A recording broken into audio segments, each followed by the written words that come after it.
Dağılıyor içimdeki duman. Sen istersen yanalım o zaman. Gel artık yok yüreğe dokunan.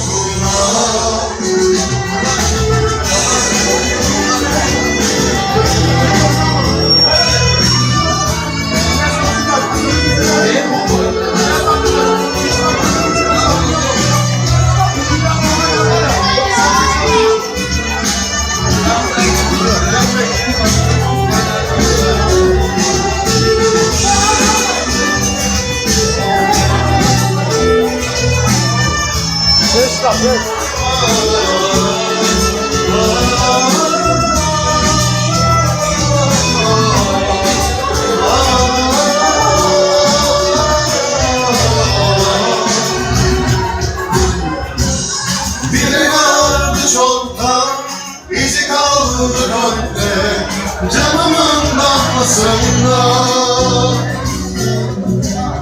Duruyormuş orada, sanki bir düşmancasına.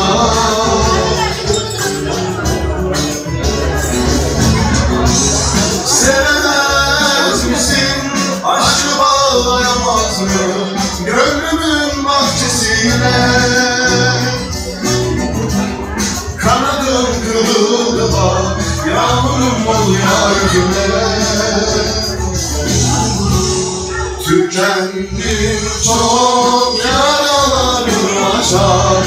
Dağılıyor içimdeki duman. Sen istersen yanalım o zaman. Gel artık